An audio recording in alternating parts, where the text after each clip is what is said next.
Sindh vision TV तां आऊं तव्हांजो पंहिंजो मशकूर फलकारो सलाम क़बूल कंदा। मोअज़्ज़िज़ नाज़रीन, सिंध जे समाज में अॼुकल्ह हिकिड़ो अहिड़ो ग़लति रुझान या रवैयो पैदा थियो आहे जेको कंहिं बि हिसाब सां असांजे फ्यूचर लाइ, असांजे मुस्तक़बिल लाइ बहितर न आहे। कंहिं ॾाहे चयो आहे त पोढ़े जा तजुर्बा, पोढ़े जो अकुल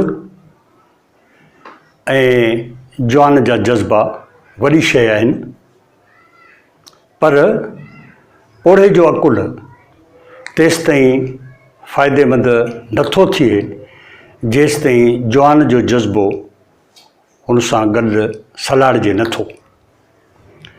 असां वटि हिते असांजे समाज में ॾिसंदासीं त पीढ़ी जे अंदरि में तमामु वॾी विछोटी आहे। मिसाल तौरु असांजे पोढ़नि जी पंहिंजी दुनिया आहे, उहे पाण में कचहरियूं कनि था। नौजवाननि जी पंहिंजी दुनिया आहे, उहे पंहिंजे मुंहुं हलनि घुमनि था। को बि नौजवान पोढ़नि जी ॻाल्हि खे पसंदि नथो करे, पोढ़नि जी कचहरी में कोन थो वेहे, या पोढ़नि जी कचहरी में उहा अहिड़ी का कशिश न आहे जंहिं ॾे को नौजवान अचे।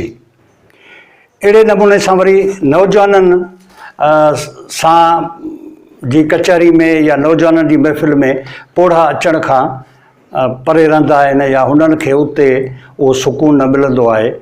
त इहो हिकिड़ो वॾो गैप आहे, हिकिड़ी वॾी विछोटी आहे जेका असांजे समाज जी तरक़ीअ लाइ या मुस्तक़बिल जे प्लान करण लाइ, प्लानिंग लाइ तमामु घणी जेका सा हानिकार शइ आहे।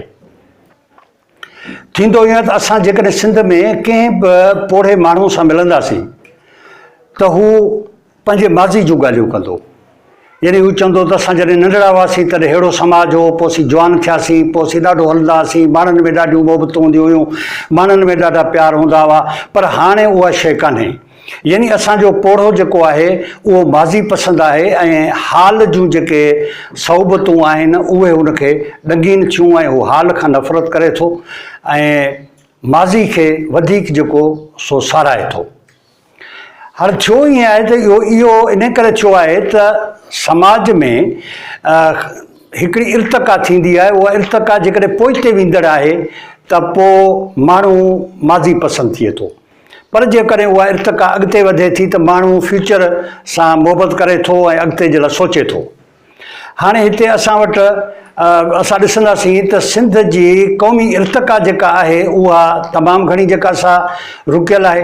मिसाल तौरु मोहन जे दड़े में अॼु खां हज़ारे साल अॻे माण्हू हिकिड़े आलीशान ज़िंदगी में गुज़ारींदा हुआ। हाणे उहा ज़िंदगी नाहे रही त पोढ़ो जेको आहे उहो पंहिंजो माज़ी पसंदि थी वियो आहे, हुनखे पंहिंजे माज़ी सां मोहबत आहे।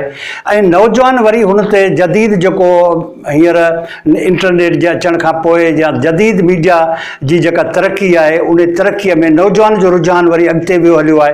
हू ॾिसे थो नेट जे ज़रिए त दुनिया में ॿियूं क़ौमूं छा पियूं कनि, ॿिया मुल्क छा पिया कनि, ॿियनि मुल्कनि जा नौजवान छा पिया कनि, त नतीजे में उहो वरी मुस्तक़बिल पसंदि थी वियो आहे। त नतीजे में पोढ़ो माज़ी पसंदि थी वियो आहे ऐं नौजवान मुस्तक़बिल पसंदि थी वियो आहे। इहो हिकिड़ो वॾो ख़ाल आहे जो हाल ते पोढ़ो मायूस आहे ऐं नौजवान उन शइ खे मुदे ख़ारिज सम्झे थो ऐं नौजवान जी नज़र अॻिते आहे। त इहो ई हिकिड़ो ख़ाल आहे। यानी असां में माज़ी पसंदी ऐं मुस्तक़बिल पसंदी जा जेके रुझान आहिनि से असांजी समाजी तरक़ी जे लाइ के सुठा न आहिनि। इन जे लाइ हुअणु ईअं खपे त असांजा जेके पोढ़ा आहिनि उहे पंहिंजे रवैयनि में दुरुस्तगी कनि, उहो बि थोरो हाल ते गौर कनि, मुस्तक़बिल जी जेका दुनिया जी तरक़ी आहे उन ते नज़र कनि ऐं पोइ पंहिंजे तजुर्बे जे बुनियाद ते हू नौजवाननि जी रहनुमाई कनि त पोइ नौजवान मुतमिन थींदो, नौजवान खे पोढ़े जा तजुर्बा मिलंदा ऐं हू अॻिते जेको सो वधंदो ऐं इन ई रुझान सां असां इहो गैप ख़तमु करे ऐं पंहिंजी समाजी तरक़ीअ खे अॻिते वधाए सघूं था। मोअज़्ज़िज़ नाज़रीन,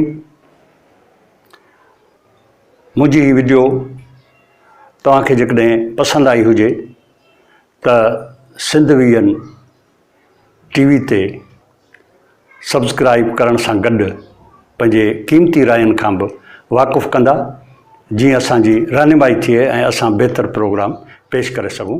तव्हांजी महिरबानी।